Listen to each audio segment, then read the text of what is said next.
말씀 보겠습니다. 말씀은 스가랴서 1장 1절 말씀 되겠습니다. 함께 합독하시겠습니다.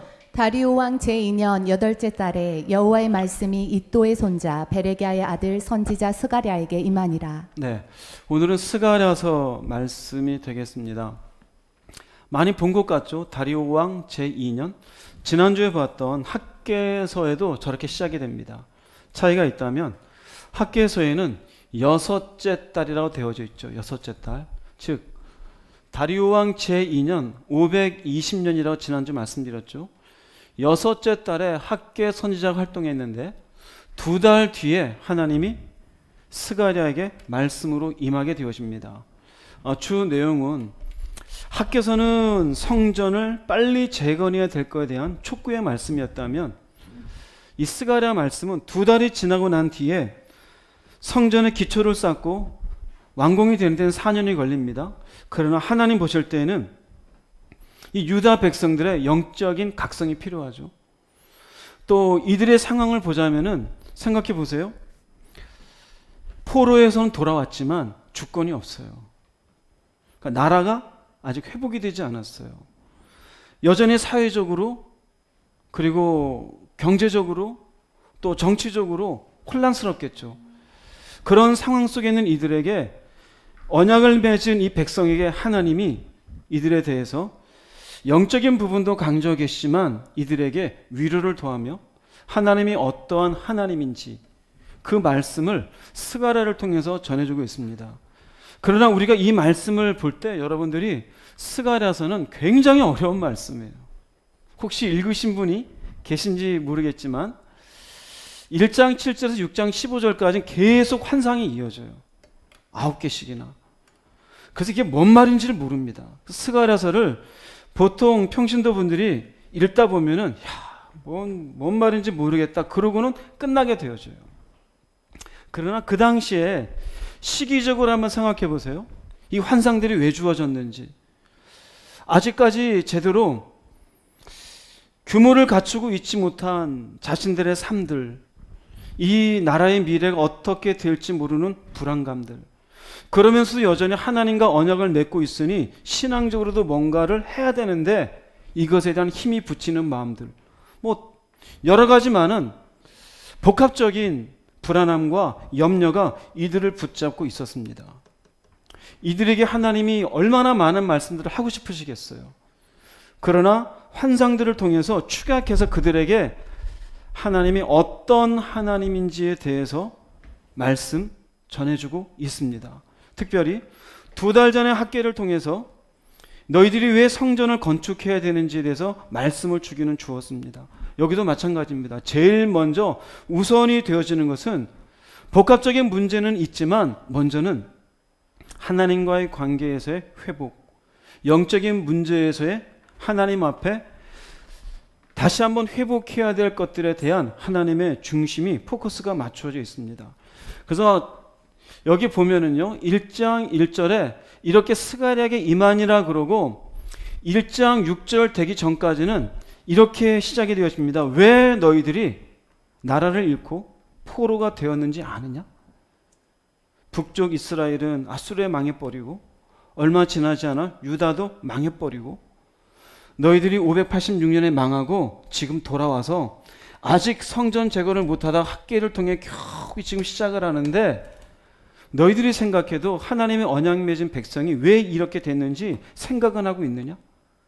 그 이유를 알고 싶지 않은 이것부터 이제 이야기를 합니다. 첫 번째는 하나님의 진노가 있었다라는 것이 스가랴서 1장 2절 말씀 읽어보겠습니다. 여호와가 너희의 조상들에게 심히 진노하였느니라. 하나님이 진노하셨다라는 거예요. 이 조상들은 BC 586년 바벨론에 패망당할 때 백성들을 얘기합니다. 지금은 520년 8월입니다. 66년 전 이미 오래전 얘기죠. 지금으로 치면 우리의 할아버지 얘기가 될 수도 있고 아니면 고조 할아버지가 될 수도 있겠죠. 그런 66년 전의 조상들에게 그들이 왜 나라가 망했는지 아느냐? 내가 그때 진노했었기 때문이다. 진노했었기 때문에 결국 북쪽도 망하고 남쪽도 망한 거였었다. 그럼 진노하신 것은 하나님이 감정적으로 기복이 있어서 그런 것이냐, 언약을 맺었었는데 그게 아니다 이거예요. 원래는 하나님은 언약 맺은 이 백성들에게 하나님이 허락한 이 땅에서 장구히 풍요롭게 그리고 별탈 없이 살기를 원하셨던 것이 원래 하나님의 마음이었어요. 진노하셨던 이유를 1장 4절에서 이렇게 표현하십니다. 읽어보겠습니다. 너희 조상들을 본받지 말라. 옛적 선지자들이 그들에게 외쳐 이르되 만군의 여호와께서 이같이 말씀하시기를 너희가 악한 길 악한 행위에서 떠나서 돌아오라 하셨다 하나 그들이 듣지 아니하고 내게 귀를 기울이지 아니하였느니라. 여호와의 말이니라. 네, 조금 천천히 읽어도 될 것 같습니다. 네. 여기 보면은 진노하셨던 이유가 있어요. 결국 너희 조상들을 본받지 말아라. 그때 패망할 때 조상들을 본받지 말아라. 중요합니다. 본받지 말아라. 그렇게 하면 너희들도 또 하나님의 진노의 대상이 된다라는 거예요. 왜 어떤 모습이 있었느냐? 그들은 악한 길, 악한 행위가 있었어요. 하나님이 선지자를 보냅니다. 이 말씀은 계속 여러분들이 들었죠? 미가를 보내었었고 예레미야를 보냈었고 하나님이 계속 보냈었어요. 그런데 그들이 듣지 아니하고 내게 귀를 기울이지 아니하였느니라. 이것이 그들의 이유가 되어져요. 이 조상들 나라가 패망할 때 이들의 할아버지 하나님의 진노하신 이유였었던 것은 결국 조상들의 악한 길 악한 행위예요. 그 악한 길 악한 행위는 이때 섬기지 말라라고 선지자들 보내면서 그렇게도 얘기했어요. 바알을 부셔라. 근데 여전히 바알을 붙잡아요. 하나님의 뜻과 말씀을 여전히 선지자들이 주었는데 듣지를 않아요. 하나님의 말씀 앞에. 그리고 하나님이 이 지금 시국이 어떻게 해야 되는지 알려주었어요. 종합적으로 얘기하면 불순종입니다. 불순종. 불순종 그럼 우리는 참 가볍게 생각해요. 어떻게 해? 에휴, 살다 보면 그럴 수 있지. 가볍게 넘겨요. 그러나 기억해야 돼요. 불순종은 결국 하나님의 진노를 일으키게 되어져요. 그렇게 하지 말라 그러는데 또 해요.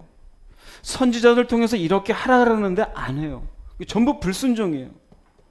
하나님이 진노하신 건 조금 전 말씀드린 것처럼 감정에 기복이 있어서 그런 게 아니었어요.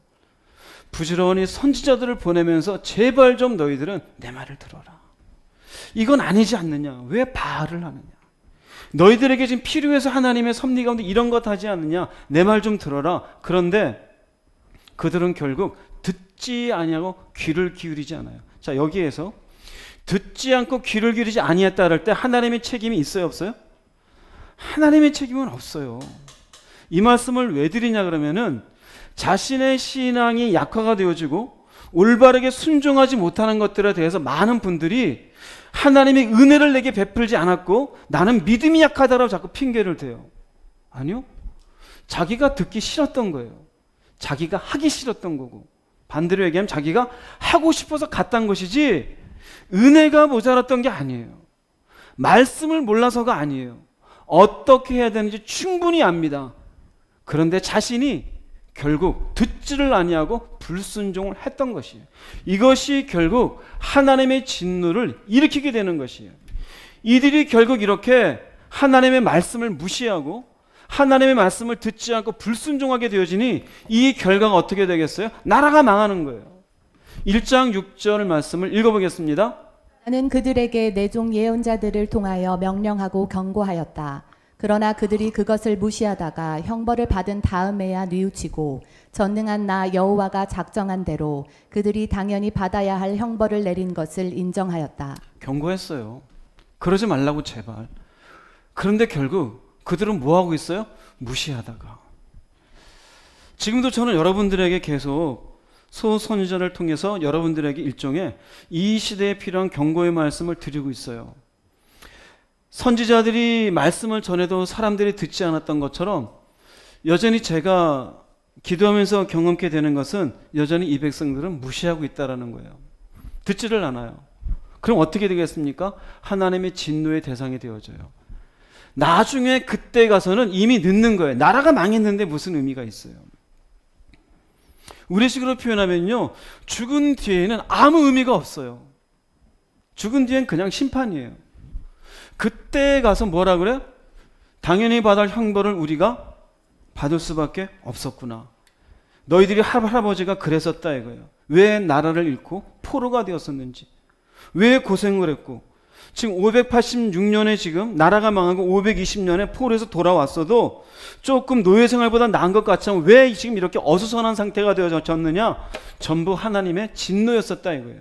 이유는 하나님 때문이 아니라 바로 백성들의 불순종 때문이었다 이거예요. 그러면 지금 520년에 살고 있는 백성들은 이렇겠죠? 그럼 우리하고 관계없잖아요.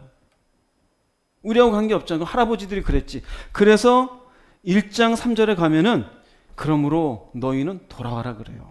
1장 3절 말씀 한번 읽어보겠습니다. 그러므로 너는 백성들에게 전능한 나 여호와가 이렇게 말한다고 일러주어라. 너희는 나에게 돌아오라. 그러면 내가 너희에게 돌아가겠다. 이것은 전능한 나 여호와의 말이다. 네. 하나님의 백성들에게 일러주어라. 너희는 나에게 돌아오라. 스가랴서에 가장 빨간 줄을 쳐야 될 주제어입니다. 내게로 돌아오라. 즉 너희들의 할아버지 때도 60여 년 전에도 나는 그럴 마음이 없었다. 선지자들을 부지런히 보내면서 그러지 말라라고 경고했는데 결국 듣지를 아니하고 무시했기 때문에 결국 그렇게 낭패를 당하지 않았느냐. 그럼 지금 할아버지 땐 그랬고 지금 내가 다시 너희들에게 말하는데 너희는 내게로 돌아와라. 제발 그렇게 살지 말아라. 그럼 이들이 억울할 수도 있겠죠. 그럼 너희는 내게로 돌아올 때 너희는 어떤 너희예요? 언약을 맺은 백성이에요. 여전히 하나님의 사람들이에요. 말씀 가운데 정체성을 가져야 될 백성들이에요. 바벨론 사람들하고 똑같이 살면 안 돼요.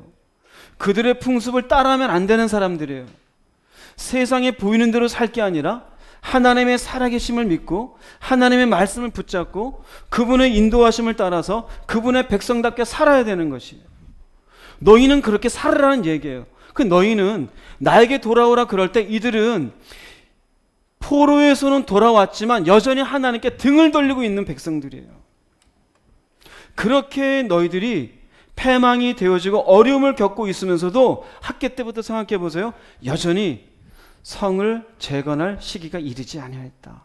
이들의 영적 상태였어요. 노예 생활에 비하면 그래도 우리가 지붕 있는 집에 사는 게 편안한 거 아니냐. 그때는 육신이 피곤했는데 우린 지금은 그래도 잠자리가 있지 아니하느냐. 나라의 주권은 잃어버렸지만 그래도 지금은 우리가 피곤한 것은 없지 않느냐. 하나님과의 관계에 대해서 여전히 등을 돌리고 있는 거예요.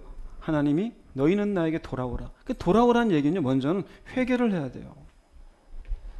하나님의 말씀을 무시하며 적당히 종교적인 모습만 갖추고 있는 주님의 음성교회 성도분들 회개하세요.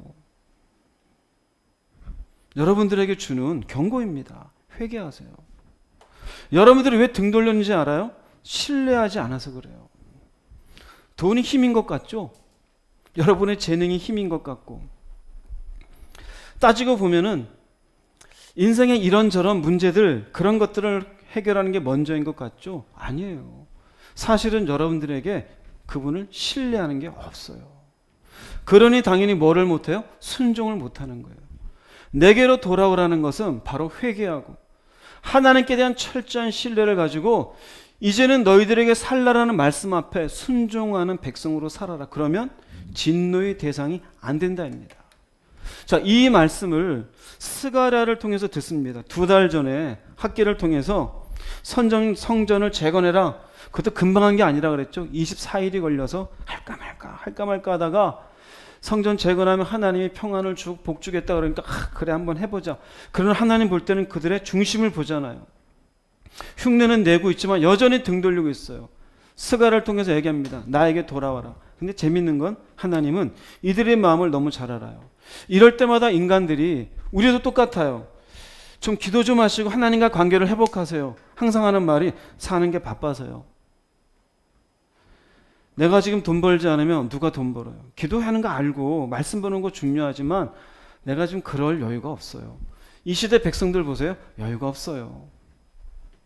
힘들어요. 하나님 알아요. 우리가 하나님의 백성이고 제사도 드려야 되고 성전도 지어야 되고 하나님과 관계도 회복해야 되고, 그러면 나라가 저절로 만들어집니까? 우리의 주권은 어떡하라고요? 지금 오랫동안 노예 생활하고 돌아왔는데 황폐화 되어지는 논밭은 어떡하고요? 경제적인 건 어떻게 해요? 그리고 당시 나라를 잃어버리고 총독 스룹바벨의 총독으로 왔지만 여전히 그들은 해마다 조공을 바쳐야 돼요. 일정한 액수를. 바벨론에 조공을 바쳐야 돼요. 그게 얼마나 가뜩이나 힘든데 얼마나 힘이 들겠어요. 보세요. 우리도 힘이 들어요. 안다고요. 등 돌리고 싶어 등 돌립니까? 먹고 사는 게 힘들죠. 회개하라고요? 알았어. 지금 성 짓잖아요. 신뢰하라고요? 힘듭니다. 너무 그렇게 하지 마세요. 지금 거기에 순종할 게 아니라 애 키워야 되지요. 집도 지어야 되지요. 나라도 회복해야 되지요. 주권도 회복해야 되지요. 우리도 힘듭니다. 이해되세요? 무슨 말인지? 우리의 핑계가 똑같지 않습니까? 하나님과의 관계를 회복해라 그럴 때 항상 우리에게 처음 나오는 건 알아요. 그런데 애 키워야 되죠. 돈 벌어야 되죠. 집 사야 되죠. 세상은 어수선한데 정치적인 것도 누가 대통령 되는지 살펴봐야 되죠. 우리도 다 알지만 그게 쉽습니까? 그래서 이후에 이 말씀을 주시고, 이 말씀은 대주제입니다. 너희는 나에게 돌아오라. 돌아오라라는 이 말씀에 핑계대고 있는 당시의 백성들 힘들어요. 아는데 기도해라. 힘들어요. 기도할 시간이 없어요. 신뢰해라. 예, 전능하신 하나님, 당신은 전능하고 이 땅에 우리의 아픔에 동참하지 않는 하나님, 우리가 얼마나 힘든지 당신이 알까요? 모르겠죠. 그러니까 내면의 마음속에는 회의감이 가득한 백성들이에요. 하나님에 대한 신뢰가 없어요.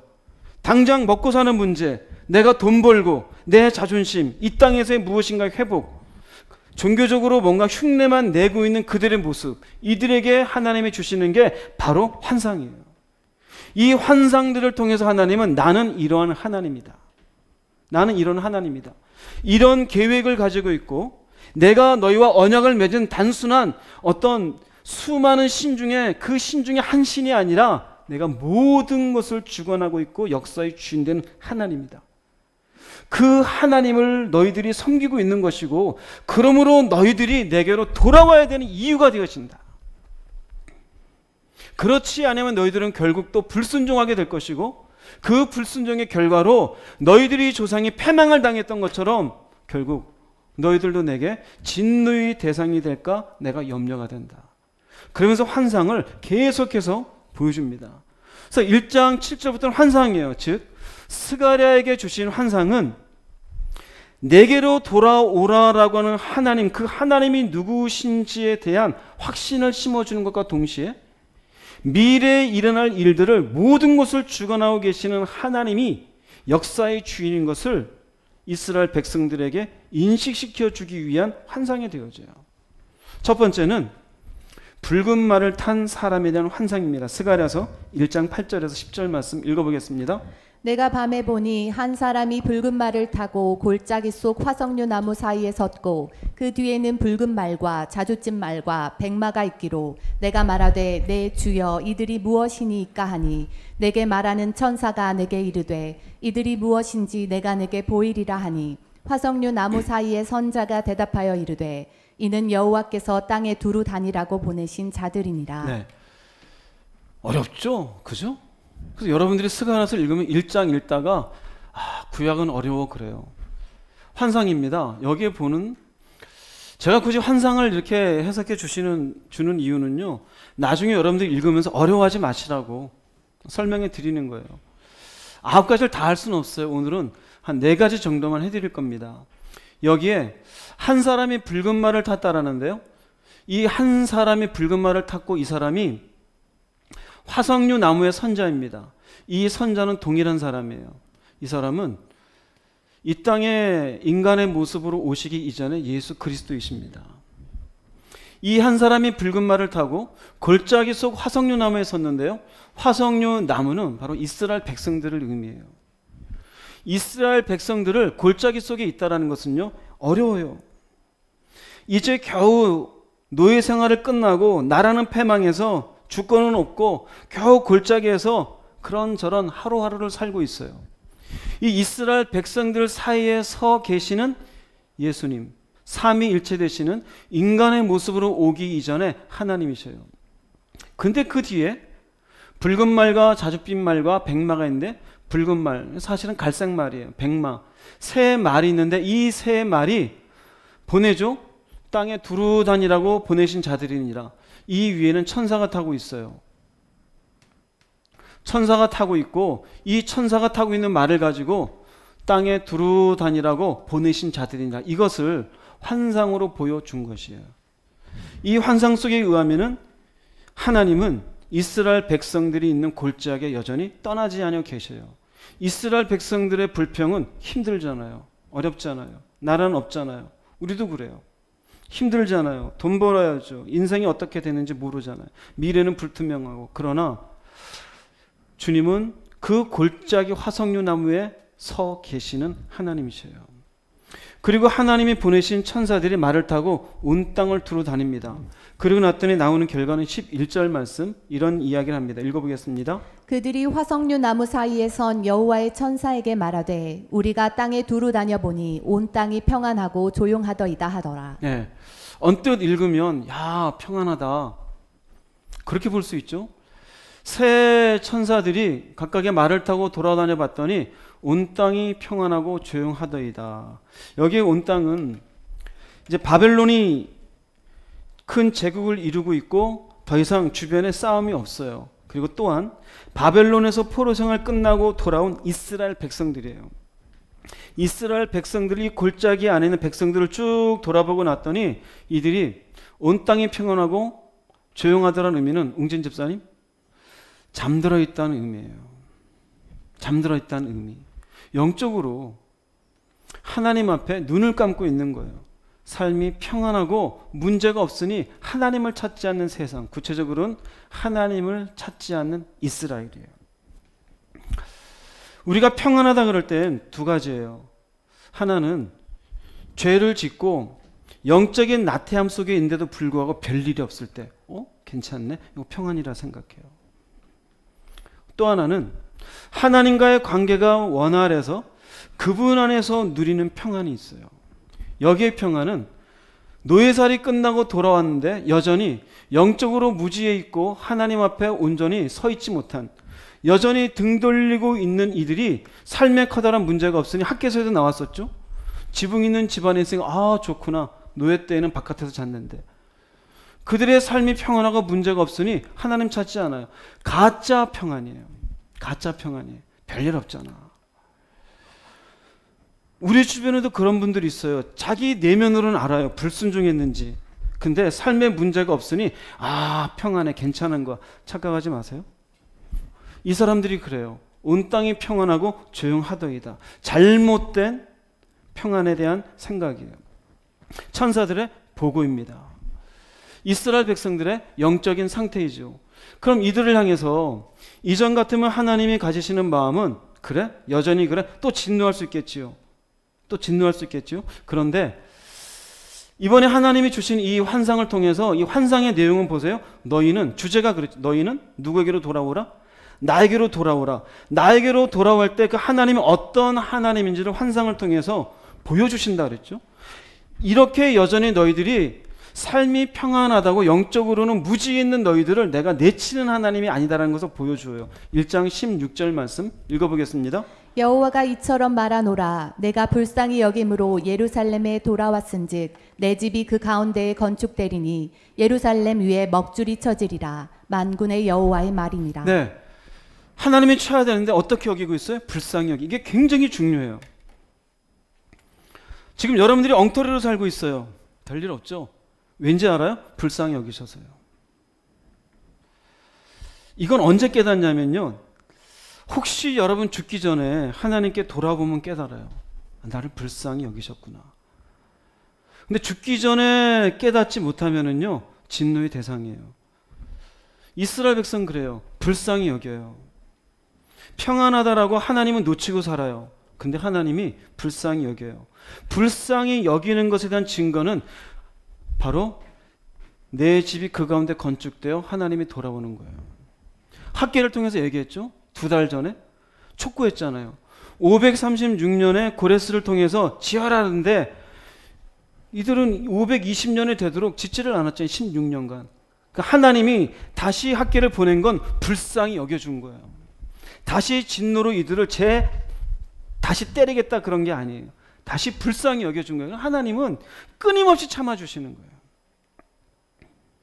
별일 없는 게 잘하고 있는 게 아니에요. 근데 전제는 뭡니까? 내 집이 그 가운데 건축되리. 일단 성전이 건축이 돼야 돼요. 일단 성전이 건축이 되고 나면은 예루살렘 위에 먹줄이 쳐지리라는 얘기는, 이 먹줄은 건축할 때 쓰는 먹줄이에요. 근데 예루살렘 전체에 먹줄이 쳐지는 것은 이스라엘의 신앙 회복을 의미합니다. 내가 다시 이 땅에 은혜를 베풀리라. 그 전제는 어디에 있어요? 성전의 재건에 있어요. 지난주에 얘기했죠. 이거는 성전의 재건. 우리가 하나님의 성전이라고 그랬잖아요. 어디서부터 시작하는 걸까요? 하나님께 내 성전을 다시 만들어야 돼요. 이해됩니까? 무슨 말인지? 내 성전을 내 안에 하나님 만들어 놓고 그분의 은혜를 내 안에 채우지 아니하면 먹줄이 여러분의 인생 위에 쳐지지가 않아요. 그래서 하나님이 순서적으로 학계를 먼저 보내어서 그들이 기초를 닦도록 시작했고, 여전히 영적으로 하나님께 돌아오지 않는 그들에게 내가 불쌍히 여겨서 이렇게 돌아왔고 건축시키고 있는데, 예루살렘 위에 먹줄이 쳐지리라.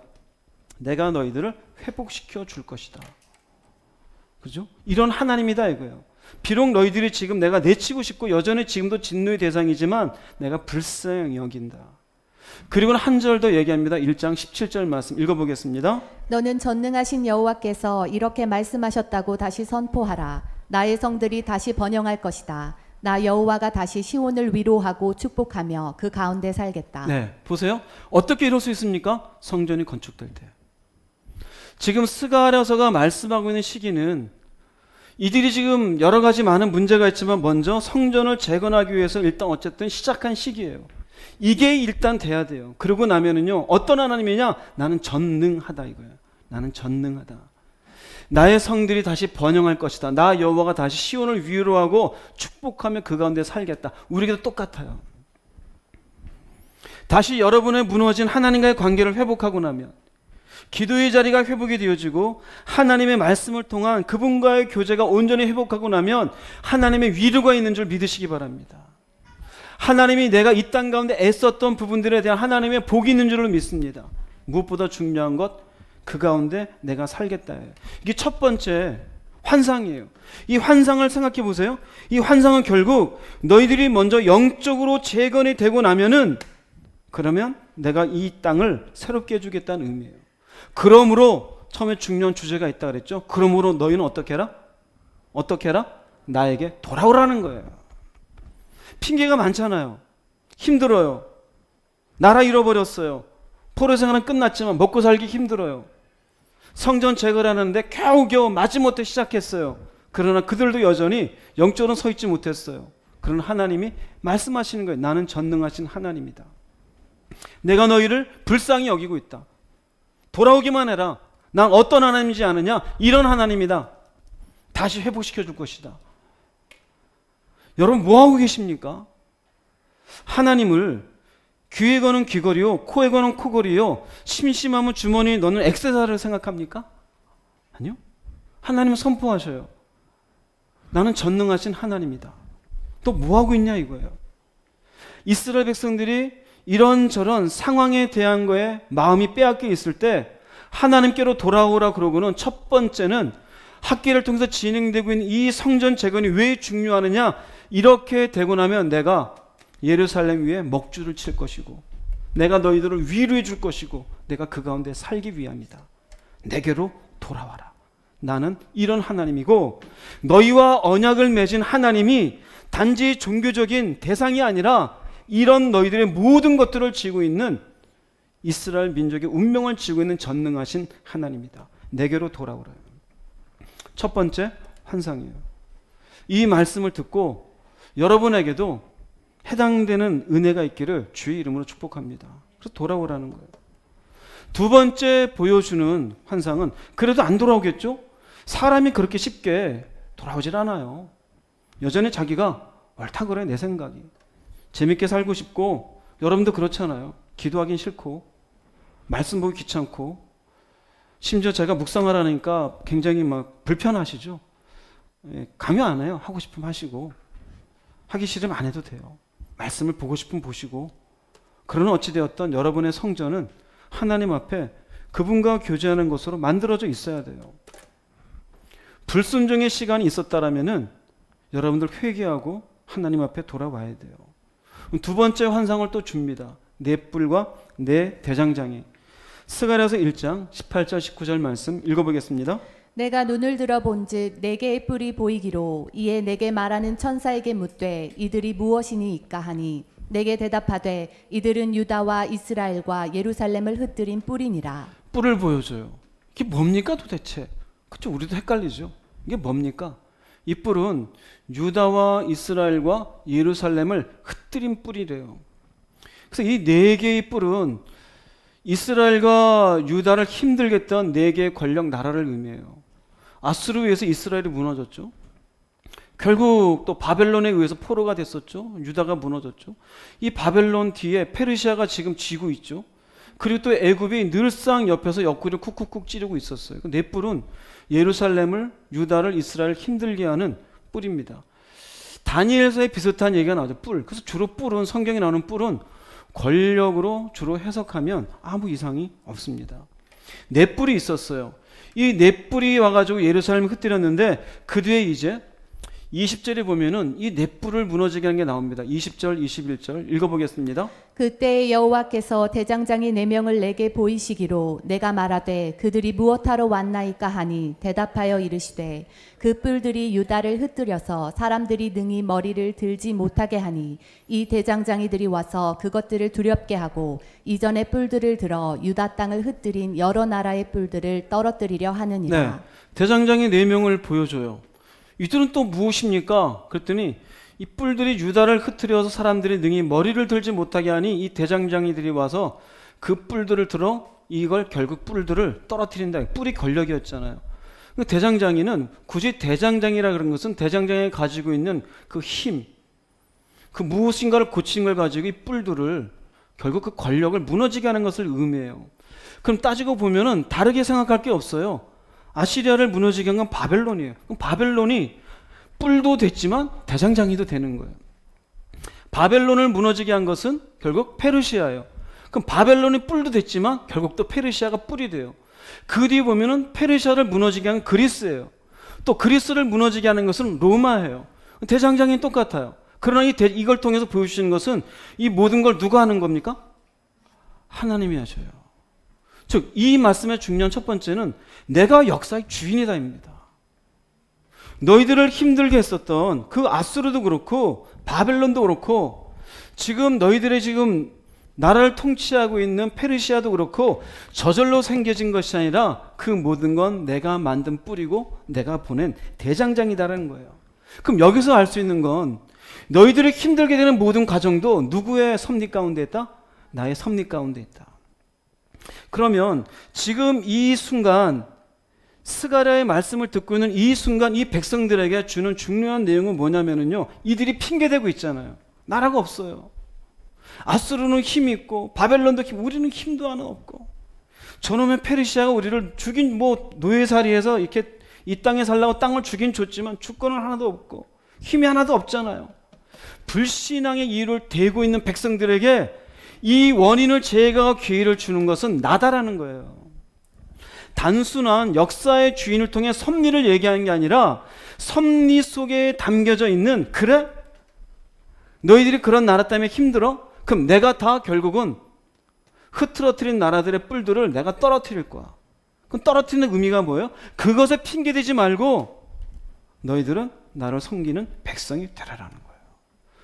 지금으로 보자면은 바벨론의 포로가 되어졌었다가 지금 포로 생활에서 풀려나게 된 것은 페르시아에 의해서 풀려나게 된 거예요. 고레스 왕에 의해서 결국 이들이 풀려나게 되어져요. 풀려나게 되어졌을 때 결국 왜 풀려나서 지금은 여기에 살고 있을까요? 하나님이 뭘 주시는 거예요? 기회를 주신 거예요. 눈에 보이는 나라는 주권은 없지만 그러나 너희들이 노예살이 할 때보다 지금 여기에 있는 것이 나를 섬기는데 너희들이 유익하지 않겠느냐. 지금 다시 성전을 짓고 너희들의 정체성을 회복해라. 돈 문제도 있고 인생의 문제도 있지만 너희들에게 결국 이 모든 걸 주관하는 분은 하나님인 것을 알아라. 너희들의 핑계거리 내가 안다 모른다? 안다. 그게 문제 있어? 그 문제 해결해 줄게. 그거 어려워? 그거 내가 해결해 줄게. 그 대신 너는 그 기회를 나를 섬기는 자의 모습으로 바꾸도록 해라. 이해되세요? 하나님은 우리 개인의 인생에도 수많은 기회를 주셔요. 어렸을 때부터 여러분들 생각해 보세요. 사실은 여러분들의 인생에 뿔 같은 게 왜 없었을까요? 근데 무엇인가 이상한 어떤 섭리에 의해서 그 문제가 해결될 때가 있지 않습니까? 물질의 문제, 사람의 문제, 아니면 자기 진로에 대한 문제, 때로는 어떤 질병의 문제, 여러 가지 것들이 있어요. 우연스럽게 그런 것들이 해결된 것 같아요? 아니요. 하나님이 대장장이를 보낸 것처럼 여러분들의 인생에 불신앙의 이유를 대고 있을 때 그 이유의 원인을 제거해 주신 거예요. 제거해 주시고 우리에게 무엇을 주시는 겁니까? 네, 기회를 주시는 것이에요. 이 기회에 대해서 사람은 두 가지 반응이 있어요. 하나는 오용하는 사람, 하나는 선용하는 사람. 보세요. 돈이 없다 그러는데 하나님이 어느 순간 물질을 주어요. 나는 혼자 살고 난 결혼도 못하고 이러다 호래비로 살 것 같아요. 근데 어느 날 좋은 아내를 만나게 하고 좋은 남편을 만나게 해요. 갈등이 많아서 이 회사를 다닐까 말까 어떻게 할까 갈등을 해결해 주었어요. 삶에 염려가 많았어요. 이 문제를 어떻게 할까 그것을 풀어주었어요. 몸이 안 좋았어요. 그런데 그 건강케 해줬어요. 근데 그걸 잘못 사용했다는 의미는 이걸로 죄 짓고 앉아 있어요. 죄 짓고 있어요. 물질이 없다고 불평되는 인간에게 물질을 주었더니 그 물질로 엉뚱한 일들을 해요. 아내가 없어 힘들어요. 남편이 없어 힘들어요 해서 아내와 남편을 만나게 하고 좋은 가정을 이뤘더니 교만해요. 자기 멋대로 살아요. 회사가 없고 살 일이 답답하고 염려가 많아요. 염려거리를 없고 살 거리를 주었더니 교만해. 자기가 된 줄 알아요. 우리 주변에 그런 분 많죠. 이게 뭔지 알아요? 하나님이 주신 기회를 오용하는 사람이에요. 어떻게 하나님이 주신 기회냐? 하나님의 섭리 가운데 이런 것들이 풀린 거예요. 내 인생을 괴롭게 하는 나를 흐트러뜨리는 뿔들을 하나님이 해결해 주신 거예요. 이유는 하나예요. 선용하라고. 선용하라고. 돈을 왜 준 줄 알아요? 그 돈을 가지고 하나님의 선한 일에 감사하며 사용하는 자가 되라. 그 아내를 왜 만나게 해줄까요? 그 아내와 너는 나를 잘 섬기는 가정이 되도록 하여라. 왜 건강을 주었을까요?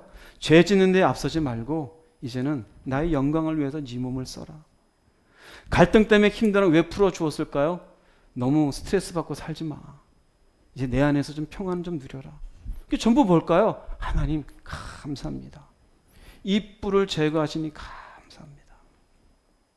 이 사람을 만나게 하시니 감사합니다. 이 문제를 해결해 주시니 감사합니다. 이걸 해결해 주신 하나님께 제가 열심히 주님을 섬기겠습니다. 기도하겠습니다. 주의 말씀에 순종하는 자가 되겠습니다. 이런 하나님을 제가 어떻게 신뢰하지 않겠습니까?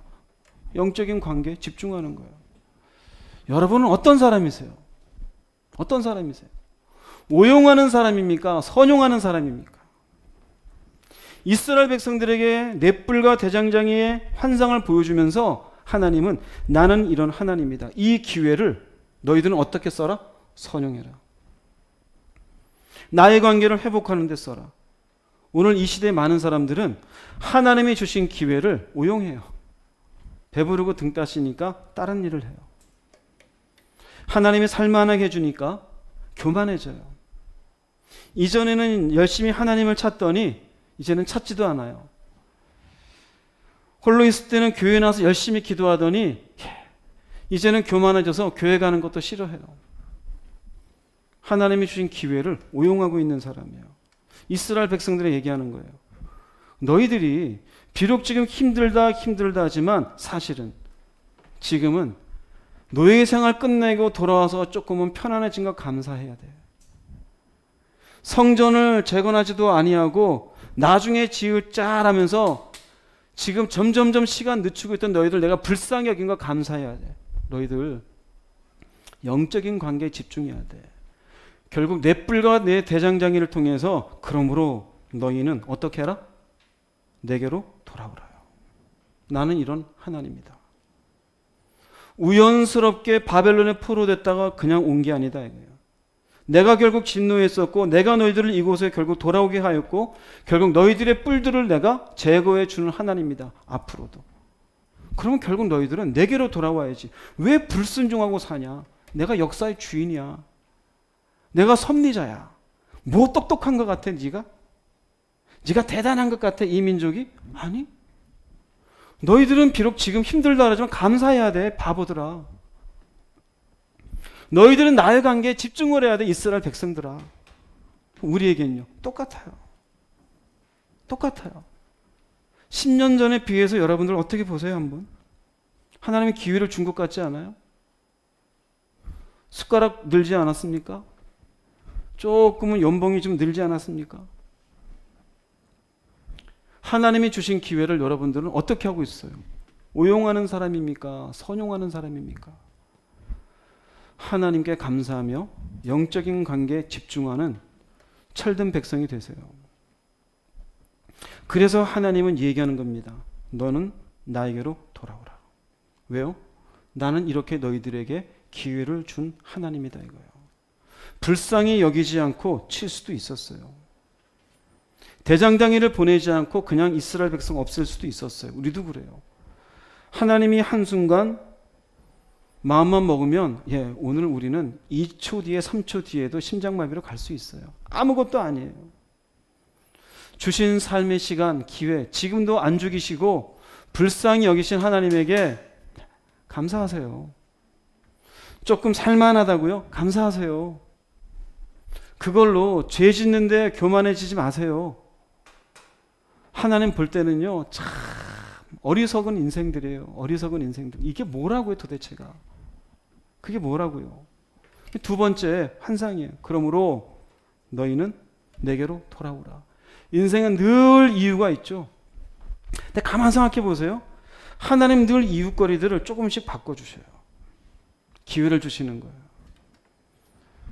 깨닫는 귀가 있기를 주의 이름으로 축복합니다. 너희는 그러므로 내게 돌아오라. 두 번째 환상이고요. 세 번째 환상은 더러운 옷을 입은 여호수아에 대한 환상이 나옵니다. 스가랴서 3장 3절 말씀 읽어보겠습니다. 여호수아가 더러운 옷을 입고 천사 앞에 서 있는지라. 여기 여호수아 그러니까 간혹 이제 잘못 이해를 하시고 아니 모세 옆에 있던 여호수아가 또 스가랴의 520년에 왜 나타나는 동일한 이름이에요. 동일한 이름. 네. 여러분의 이름도 한번 쳐보세요. 장화목 많아요. 화목이라는 이름이 뭐 흔하진 않지만 최소한 10대 명은 될 겁니다. 여호수아 똑같은 이름이었는데 지난주에 얘기했죠. 스룹바벨은 정치적인 지도자로서 총독으로 온 거고 여호수아는 종교적인 지도자로서 이들에게 같이 왔던 포로 생활을 끝나고 왔던 사람입니다. 근데 여기에서 여호수아가 더러운 옷을 입었다라는 것은 종교적인 지도자인 여호수아를 대입하면서 결국 죄와 허물로 더럽혀진 이스라엘을 상징하고 있는 것이에요. 이들의 삶의 정치적인 문제 이런 문제보다도 너희들이 더러운 옷을 입고 있는 죄와 허물로 더럽혀진 백성들이다 이거예요. 이렇게 더럽혀진 옷을 입고 있으니 3장 1절 말씀을 읽어보겠습니다. 대제사장 여호수아는 여호와의 천사 앞에 섰고 사탄은 그의 오른쪽에 서서 그를 대적하는 것을 여호와께서 내게 보이시니라. 네, 순서적으로 이게 먼저지만 왜 그를 대적하는지 이해하시기 위해서 3절을 먼저 읽었어요. 사탄이 있대요. 여호와의 천사 앞에 섰고 사탄은 그의 오른쪽은 여호수아 옆에요. 그를 대적하는 여호수아를 대적하는 거예요. 여호와를 대적하는 게 뭘까요? 이스라엘을 고소하는 거예요. 보세요. 여전히 포로 생활을 하나님이 끊어주고 여기에 돌아왔고 성전을 재건하려 하지만 여전히 이스라엘 보세요. 더럽지 않습니까? 하나님과의 관계는 귀하게 여기지 않은 이 백성을 보십시오. 여전히 이 백성을 붙잡고 계실 겁니까? 여러분, 사탄은 언제든지 우리 옆에서 하나님 옆에서 우리의 잘못을 고소하는 자야. 참소하는 자야. 예를 들자면 욥이 하나님이 욥을 칭찬했을 때 사탄이 그러죠. 까닭 없이 하나님을 경외하리까. 그것 때문에 결국 욥의 재산이 날아가고 자식이 죽게 되고 병들게 되고 아내는 떠나가게 되죠. 이유는 한 가지예요. 욥을 고소하기 위해서요. 고소한다는 의미는 우리가 누군가를 고소하는 건 고소거리가 있어야 되죠. 즉 사탄이 고소했다는 의미는 우리의 죄덩어리들을 끄집어내는 거예요. 보세요. 저자가 거짓말했어요. 보세요. 저자가 또 저러고 누군가를 때렸어요. 보세요. 또 분노하고 있네요. 욕하고 있어요. 사기치고 있어요. 그걸 고소하는 거예요. 사탄은 늘상 우리 곁에서 고소하는 자예요. 하나님도 우리들을 지켜보고 있지만 사탄도 우리를 지켜보고 있어요. 요한계시록 12장 10절에 이런 말씀이 있습니다. 읽어보겠습니다. 우리 형제들을 참소하던 자 곧 우리 하나님 앞에서 밤낮 참소하던 자가 쫓겨나고. 네, 사탄의 특징을 여러 가지로 얘기할 수 있는데 그 중에 하나는 형제를 참소하는 자예요. 왜 형제라 그럴까요? 우리 형제라 할까요? 예수 믿는 자들, 하나님을 섬기는 자들이 안 보는 것 같지만 보이지 않는 데서 뭐 하는지 보세요. 예전엔 기도 열심히 하더니 지금은 저러고 있죠. 보세요. 저자 입술에서 나오는 것. 하나님을 비아냥대잖아요. 보세요. 삶에 문제가 있다가 금방 저렇게 염려하고. 저자가 무슨 믿음의 사람이에요. 항상 고소해요. 이걸 놓고 뭐라 그래요? 더러운 옷을 입은 여호수아로 표현하고 있는 거지. 이스라엘 백성들. 사탄이 보기에 고소거리가 가득한 이스라엘 백성들. 어쩌면 우리에게도 마찬가지죠. 고소거리가 가득한 이스라엘 백성들. 우리의 모습. 자, 그러면 이 정도 되면 하나님이 그래, 이 백성 내가 데리고 있을 필요가 없겠다. 치자. 라고 할 수 있겠죠. 당시로 치면 스가랴서를 통해서 이들의 영적 상태를 보여주고 있는 말씀이에요. 사탄이 고소할 만큼 더러운 백성들이에요. 여전히 영적으로 회복이 되어 있지 않아요. 그런데 3장 2절에 하나님의 이런 마음을 보여드립니다. 읽어보겠습니다. 여호와께서 사탄에게 이르시되 사탄아 여호와께서 너를 책망하노라. 예루살렘을 택한 여호와께서 너를 책망하노라. 이는 불에서 꺼낸 그슬린 나무가 아니냐 하실 때에. 사탄을 오히려 책망합니다. 안다 이거예요. 그래, 이 백성 더러운 옷 입고 있어. 이 백성 잘못하고 있어. 근데 뭐라 그래요? 불에서 꺼낸 그슬린 나무가 아니에요. 이 불에서 꺼냈다는 것은요, 이 불은 바벨론을 의미해요. 바벨론에서 이제 막 노예 생활하다가 겨우 그 지긋지긋한 노예 생활의 끔찍한 삶을 끝내고 이제 나온 애들 아니냐. 내가 이들을 택했고 이들을 향해서 내가 여전히 사랑하는 마음과 긍휼한 마음을 가지고 있으니 너가 볼 때는 그들이 더러운 옷을 입었고 고소를 하고 있지만 여호와께서 너를 책망하노라. 참 중요한 말씀이에요. 사탄이 우리를 고소해요. 저를 얘기할게요. 보세요. 이응지기가 주님의 운송교회 하면서 뒤에서 지 이권은 다 챙기고 있잖아요. 물론 진짜 그러지 않습니다. 이권 다 챙기잖아요. 하나님 뭐라는지 아세요? 야, 불에서 그슬린 이제 막 끄집어낸 삶이 힘들다 어렵다 그래서 살기 힘들다가 조금 괜찮으니까 그 짓 하고 있는 거 아니냐. 내가 그를 긍휼히 여긴다. 여러분도 마찬가지예요. 여러분 자신에게 대입해 보세요. 인생의 힘든 걸 모르는 게 아니에요. 눈물 흘리는 것, 질병에서 고통당하는 것, 삶의 이런저런 물질적인 어려움으로 고민하고 있는 것, 그로 인해서 사탄이 우리의 잘못된 행실을 보고 고소할 때 하나님의 마음은 여전히 우리를 불쌍히 여기시는 사랑의 마음이라는 거예요. 오히려 고소하는 사탄에게 여호와께서 너를 책망하노라. 야 임마 시끄러워. 나는 저자를 사랑해. 사랑이라는 것은 온갖 허물을 덮어주죠. 현실적으로 보자면 당시 스가랴 당시 이 백성들은 심판받아 마땅한 상태였던 걸 알 수 있어요. 그러나 그들을 향한 마음은 그럼에도 불구하고 나는 너희를 사랑하고 있다. 그러므로 너희는 내게로 어떻게 하라? 돌아오라는 것이죠. 그러면서 이 스가랴에서 재미있는 것은 결국 죄의 문제잖아요. 죄의 문제. 더러운 옷을 입고 있는 이스라엘 백성들. 이 죄의 문제를 여기에서 어디로 더 연결시키냐면요. 미래로 연결을 시킵니다. 미래로. 그래서 현재와 함께 미래 하나님이 하실 일에 대해서 예언의 말씀이 같이 중복되어져 있어요. 이 말씀 뒤에 스가랴서 3장 4절 말씀 읽어보겠습니다. 그때 여호와께서 자기 앞에 선 천사들에게 그 더러운 옷을 벗기라고 명령하시고 또 여호수아에게 내가 내 죄를 없애버렸으므로 너에게 아름다운 옷을 입혀주겠다 하고 말씀하셨다. 네, 옷을 벗고 아름다운 옷을 입힌대요. 성경 전체에서 더러운 옷을 벗고 아름다운 옷을 입힌다는 의미는 구약에 이 부분이 있고 그 다음에 신약에 있어요. 결국 이것은 예수 그리스도를 통해서 결국 입게 되어질 새 옷을 의미해요. 예수란 얘기는 없죠.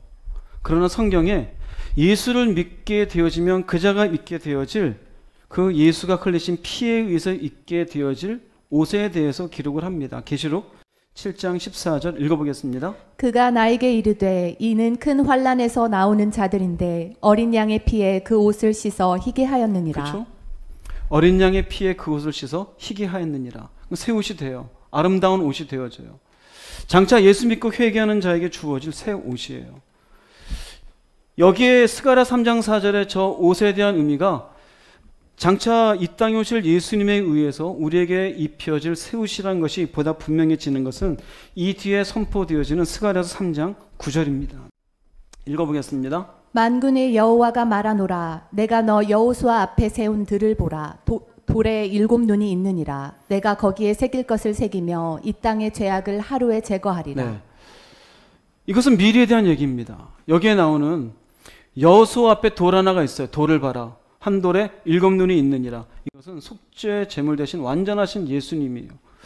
한 돌, 7은 완전 숫자예요. 근데 완전하신 그분의 눈이 있다는 의미는요, 온 세상을 살펴보시는 주님이에요. 그분은 원래 하나님이셔요.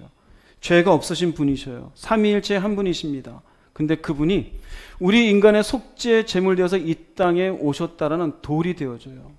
내가 거기에 새길 것을 새긴다라는 것은 이 땅에 오신 예수께서 결국 구원주가 되어짐을 의미합니다. 천하 인간의 구원받을 다른 이름을 주신 일이 없음이니라. 오직 예수만이 구원이라는 의미가 있고 또 다른 의미는 예수를 믿는 사람들에게 속죄되신 예수를 믿는 사람들의 구원받을 사람들의 이름을 새긴다는 것을 의미해요. 내가 거기에 새길 것을 새기겠다. 둘 중에 하나예요. 예수가 구원인 것. 그리고 예수를 믿는 사람들이 결국 여기에 이름이 새겨질 것. 그 다음에 이 땅의 죄악을 하루에 제거하리라 라는 것은 단번의 십자가 사건이에요. 단번의 십자가 사건으로 죄를 해결하시는 것을 의미합니다. 즉 예수님은 장차 영적인 성전에 건축자들이 버린 돌이 되어지고 그 돌에 의해서 이제 우리는 하나님의 성전이 되어져 우리의 죄가 새까맣게 있던 인생이 이제는 예수의 피로 깨끗게 되어질 것을 의미하는 것이에요. 그래서 사도행전 4장 11절에도 이런 말씀이 있죠. 읽어보겠습니다. 이 예수는 너희 건축자들의 버린 돌로서 집 모퉁이의 머릿돌이 되었느니라. 그렇죠? 세상 사람들은 버렸어요. 제사장도 버리고 바리새인도 버렸어요. 그러나 하나님의 집에 머릿돌이 되어져요. 그래서 스가랴서 얘기하는 겁니다.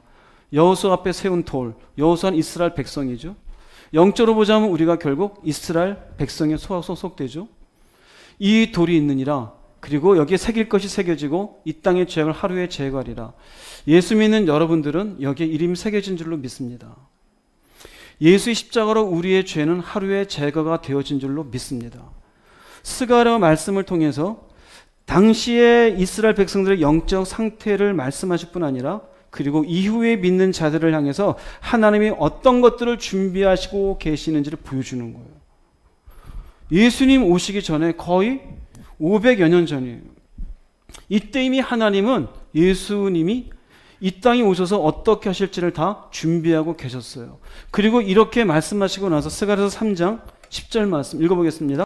만군의 여호와가 말하노라 그날에 너희가 각각 포도나무와 무화과 나무 아래로 서로 초대하리라 하셨느니라. 네, 그것도 중요한 말씀이에요. 그날에 돌이 놓아지는 날, 모퉁이 돌이 놓아지는 날, 단번에 십자가가 결국 하루에 인류의 모든 죄를 사하는 그날 너희가 각각 포도나무와 무화과 나무 아래로. 왜 포도나무와 무화과 나무일까요? 포도나무는 주로 성경에 예수님을 상징하죠. 요한복음 15장에 내가 포도나무고 나로 말미암지 않고는 아무것도 이루어지지 않는다 그랬어요. 예수님이 포도나무고 너희는 무엇이다? 가지다 그랬죠. 왜 이 아래일까요? 예수 그리스도의 속죄의 은혜 아래로. 즉 예수를 너희가 지금은 여호수아의 더러운 옷을 입고 있지만 죄악된 일생의 시간들을 보내고 있지만 결국 그날 주님의 십자가를 믿는 그날부터 너희들은 예수 그리스도의 속죄의 은혜 아래로, 속죄의 은혜 아래로.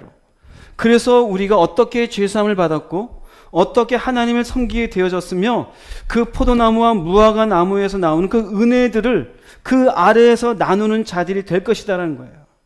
여기에는 두 가지 의미가 있어요.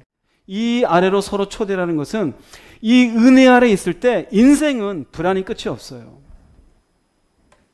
오늘 10만 원 벌었는데 이 10만 원이 내일도 벌 수 있을지 알 길이 없어요.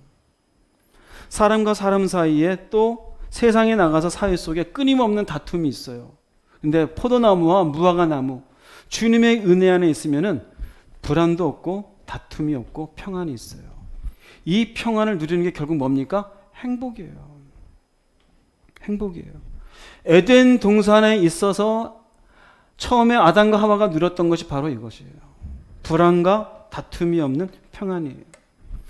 너희가 그날에는 포도나무와 무화과 나무 아래, 지금 스가랴 이 당시에는 얼마나 많은 불안과 다툼이 있어요. 나라와 나라 간에. 미래를 알 수 없는 불안 속에. 지금 우리도 똑같죠. 그런데 예수 안에 있게 되면 이제 더 이상 그런 마음이 없어져요. 스가랴를 통해서 이 날을 얘기합니다. 또 하나는 이 아래로 서로 초대하리라. 예수 안에서 새로운 공동체의 시작을 얘기해요. 교회인 것이에요. 하나님의 축복이에요. 여러분 공동체 안에 있다는 것을 귀하게 여기십시오. 지금 코로나로 인해 가지고 우리들의 공동체가 원래의 모습대로 할 수 없지만 하나님이 공동체 안에서 누리게 하신 것이 있어요. 나 혼자가 아니라 포도나무와 무화과 나무 아래 그 속죄의 은혜를 경험한 자들이 집사님 식사하시죠. 권사님 차 한잔 할까요? 이번에 하나님 이런 일을 하셨는데 우리 같이 기도할까요? 하나님 역시 살아계신 하나님이에요. 왜 이렇게 하게 했을까요? 이렇게 초대하는 새로운 공동체가 결국 스가랴서에 고면한 백성들에게 하나님이 주시는 새로운 이 땅의 나라인 것을 얘기해 주어요. 여러분들은 어떤 사람입니까? 이 평안을 누리며 이 안에서 행복해 하십니까? 아니면 여전히 세상 것들을 가지고 있는 것으로 행복하다고 생각합니까? 잘못된 거죠. 하나님은 당신의 포도나무와 무화과 나무 아래에서 행복한 인생이 되기 원하셔요. 여러분들은 어떤 공동체의 일원으로 살고 있습니까? 이름이나 올려놓고 누가 새로 왔는지, 집사님에게 무슨 일이 생겼는지, 저 사람은 어떤 기도의 제목이지, I don't mind, 난 신경 안 써. 그러고 있다면 여러분들은 하나님이 우리에게 주셨던, 우리에게 주신 하나님의 나라의 이 땅에서 누릴 수 있는 하나님의 복 중에 하나를 여러분들은 놓치고 있는 것이에요. 마침내 이 말씀은 언제 이루어질까요? 초대교회 때 이루어지죠. 사도행전 2장에 성령이 임하게 돼요. 한번 읽어보겠습니다. 사람들은 사도들의 가르침을 받으며 서로 교제하고 빵을 나누어 먹고 기도하는 일에 힘썼습니다. 네, 결국 초대교회 이것이 이루어지게 됩니다. 포도나무와 무화과 나무 아래로 서로 초대하리라. 이 날이 완전히 이 말씀이 이루어지는 날이 되어져요. 사도행전 2장에서. 자, 여기서 볼 수 있는 것, 은혜가 떨어지면 어떻게 될까요? 그러니까 안 해요. 가르침 안 받으려고 그래요. 내가 알아. 요새는 가르치는 사도가 유튜브죠. 유튜브. 이응직 목사는 한 102번째 있는 것 같아요. 그 위에 이제 여러 많은 목사님들, 여러 가지 정치가들, 무슨 뭐 백종원 선생, 밥 잘해주는 분, 재밌게 해주는 어떤 사람들 쭉 있죠. 그 가르침만 받고 있어요. 참 답답해요. 서로 교제합니다. 빵을 나누어 먹습니다. 이 초대교회 모습이에요. 하나님의 말씀이 이루어지는 거죠. 하나님은 스가랴를 통해서 이 날을 이야기해 주고 있어요. 자, 결국 두 가지입니다. 스가랴 당시에는 너희들은 지금 더러운 옷을 입고 있다. 사단은 이것을 놓고 정죄하고 있지만 그러나 내가 너희를 불쌍히 여긴다. 그러므로 너희는 어떻게 하라? 내게로 돌아오라. 또 하나의 우리에게 주는 의미는 우리가 더러운 옷을 입다가 지금 깨끗해졌잖아요. 예수의 피로. 이제는 우리가 포도나무와 무화과나무 아래에서 서로 초대하며 하나님이 주시는 이 땅의 것이 아닌 평안을 누릴 수 있잖아요. 놓친 자가 있습니까? 돌아오세요. 하나님이 허락하신 공동체가 있잖아요. 공동체가 여러분과 관계없는 것 같습니까? 누군가 보기 싫어서 안 나옵니까? 지금은 모일래도 모일 수가 없지만 관심이 없습니까? 정상이 아니에요. 정상이 아니에요. 돌아오십시오. 이스라엘 백성들에게도 하시는 말씀이고 이 시대를 사는 우리에게 똑같습니다. 너는 내게로 돌아오라. 나는 이런 하나님이다. 더러운 옷을 입고 있지만 여전히 내가 너희를 불쌍히 여기고 있는 하나님이고, 예수를 믿고 너희들이 놓친 것이 있지만 그러나 그럼에도 내가 너희를 불쌍히 여기고 있는 하나님이다. 너희는 내게로 돌아오라. 내 감정대로, 내 하고 싶은 대로 제발 살지 마세요. 어떻게 하나님 앞에 그분이 약속하신 것을 내가 누릴 수 있는 인생인지를 살펴보세요. 먼저 말씀대로 산다라는 것은 어떻게 보면 우리의 감정을 거스르는 일이 될 수 있어요. 내 계산이 맞지 않는 부분들을 순종해야 될 때도 있어요. 그러나 그것이 결국 하나님 앞에 사는 법이에요. 그런 것 가운데 우리가 포도나무와 무화과나무 아래 서로 살면서 은혜를 나누게 될 때 그 사람이 돌아오는 사람이에요. 멀어졌습니까? 평안을 놓쳤습니까? 돌아오십시오. 하나님은 이러한 복을 여러분들이 누리며 살기를 원하시는 하나님임을 깨달으시기를 바랍니다. 세 번째 환상이죠. 결국 세 번째 환상도 그러니 어떻게 하라는 얘기입니까? 돌아오라는 얘기예요. 돌아오라는 얘기예요. 네 멋대로 살지 말라 이거예요. 네 번째 환상입니다. 여기도 재밌습니다. 날아가는 두루마리입니다. 두루마리라고 해서 두루새를 또 두루미를 생각할 수도 있는데 두루미가 아닙니다. 네? 어떤 분들은 두루마리는 예전에 우리처럼 이렇게 책이 없었어요. 그래서 파피루스라고 이제 갈대 잎 같은 것들을 이렇게 얇게 해가지고 커다랗게 만들고 거기다가 글을 쓴, 그래서 그래서 둘둘 말았다고 해서 두루마리예요.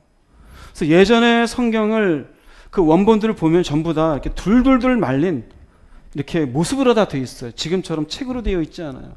근데 여기에 두루마리가 날아가는 겁니다.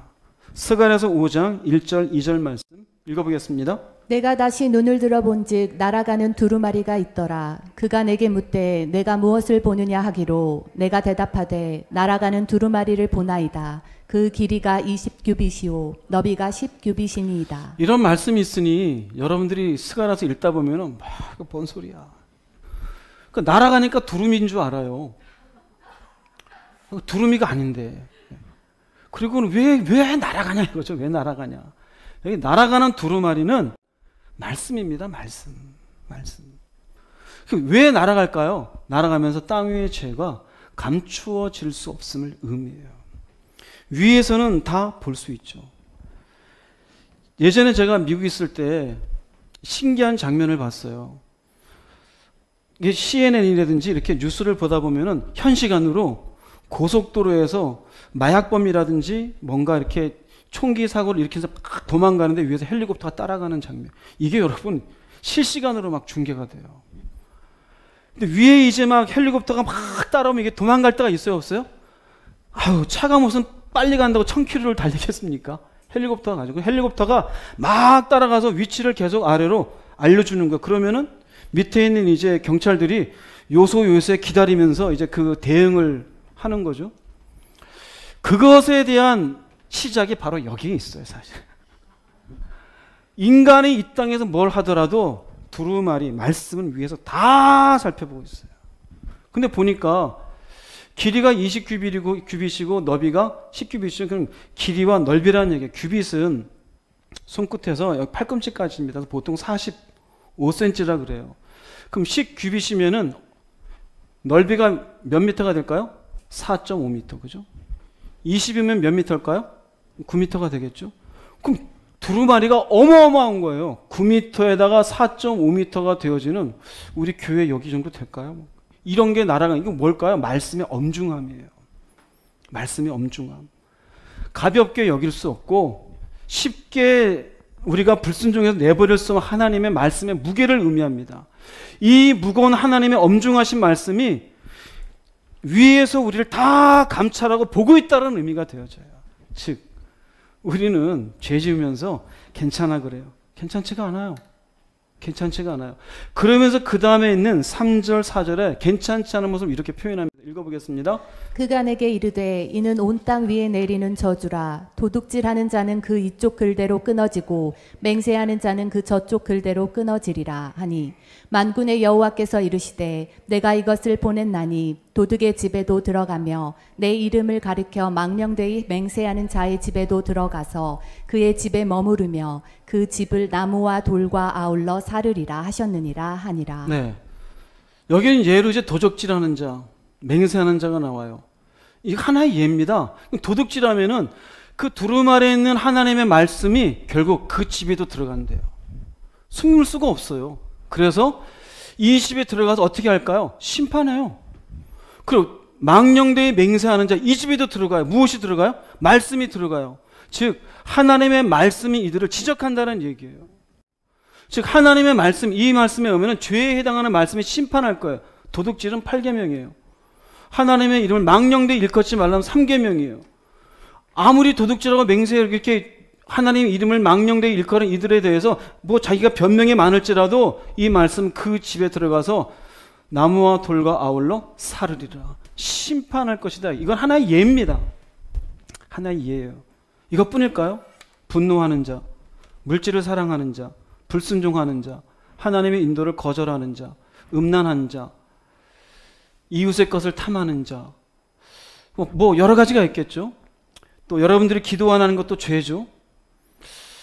불신앙했던 것, 이 모든 것들에 대해서 하나님은 그 말씀이 날아가는 두루마리 엄중하신 말씀이 다 살피고 있다 이거예요. 너 에이 그럼 어떻게 사냐? 그럼 마음대로 사세요. 하나님의 엄연하신 말씀이에요. 예수님도 이 말씀을 해요. 예수님이 사람들에게 말씀을 전합니다. 전하니까 사람들이 안 들어요. 어떻게 그 말씀대로 사냐고.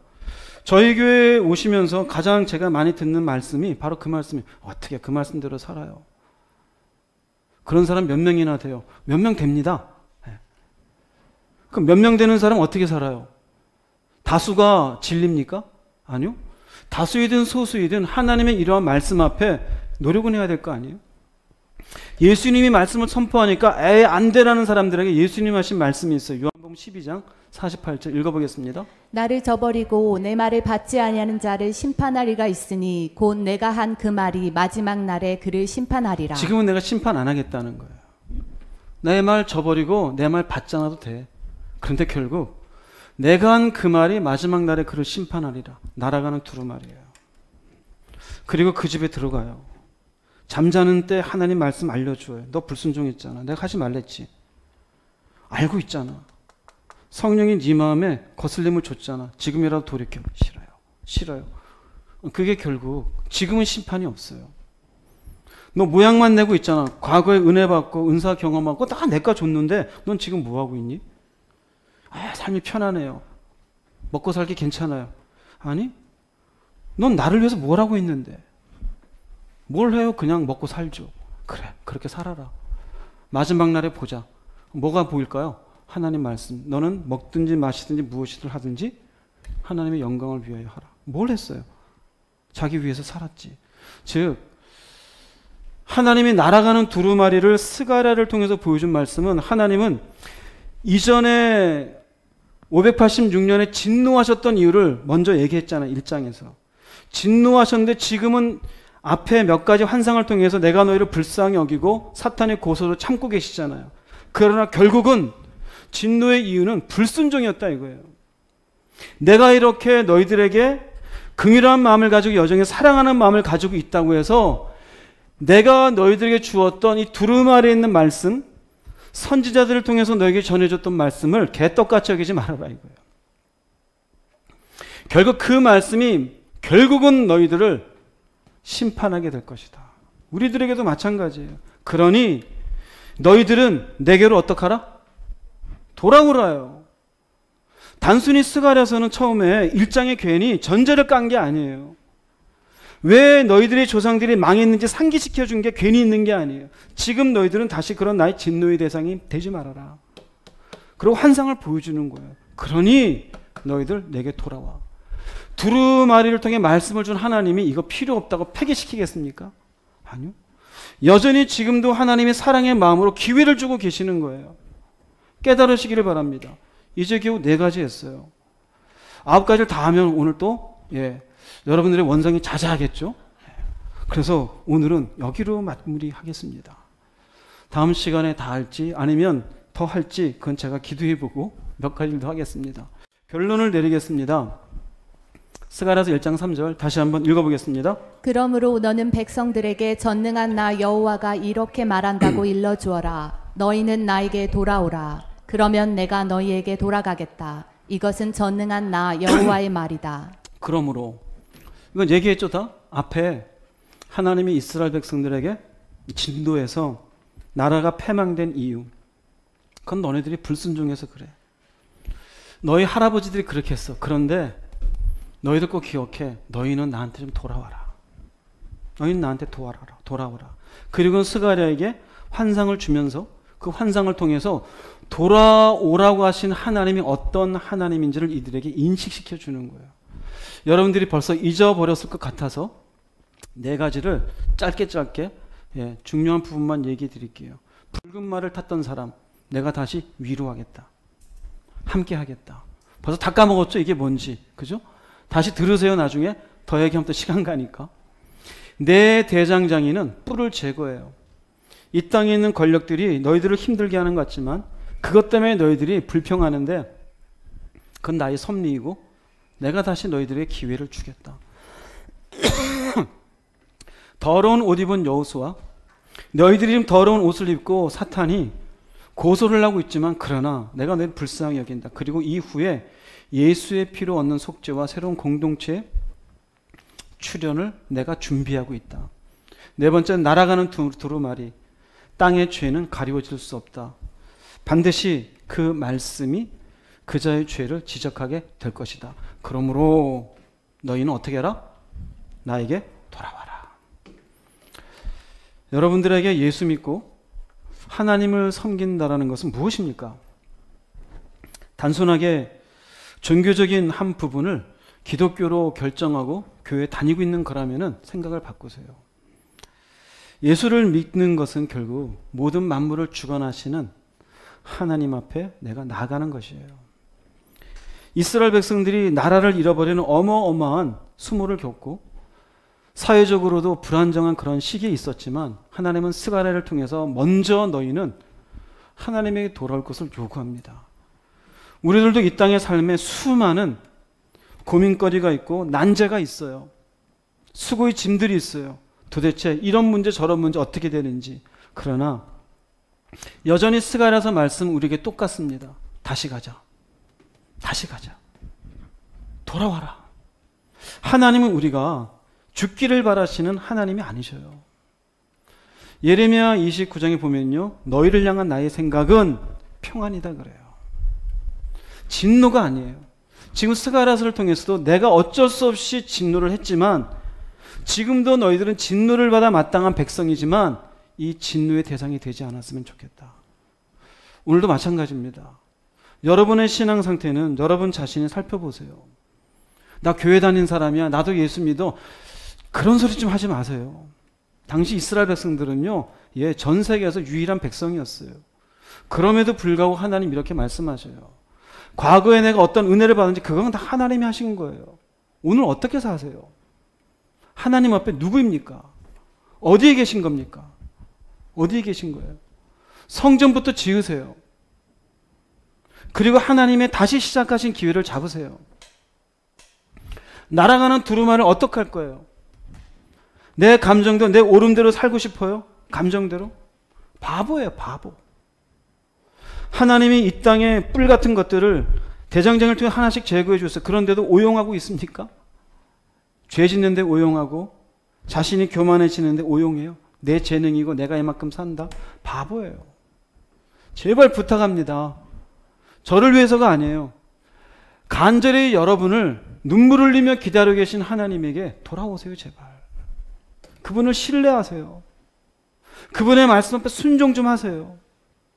돈 많이 벌란 얘기가 아니에요. 돌아서서 멀리 갔었으면 회개하세요. 그렇지 아니하면 여러분들도 결국 하나님의 진노의 대상이 되고 말 거예요. 스가랴서가 우리에게 주는 건 하나님의 안타까움입니다. 너희들은 도대체 나를 모르고 있구나.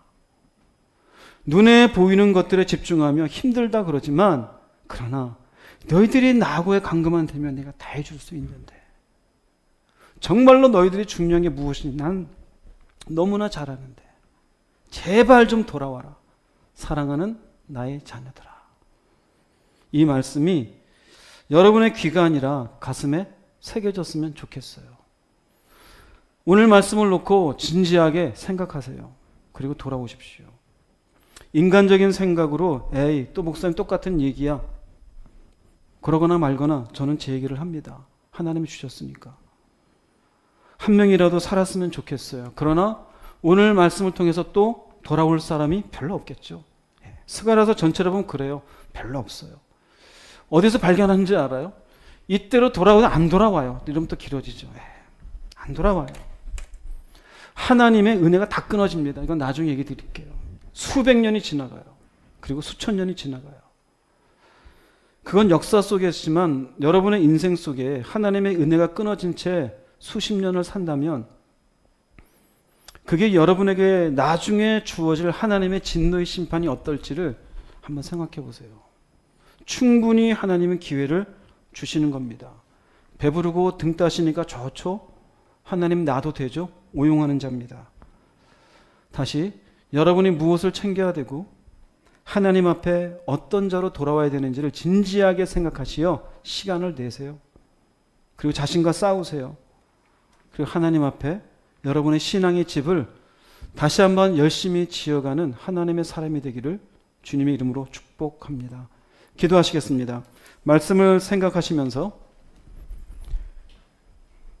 여러분들을 향한 하나님의 간곡한 부탁, 애원을 들으세요. 간곡함이에요. 그리고 여러분들이 돌아갈 자리를 살펴보세요.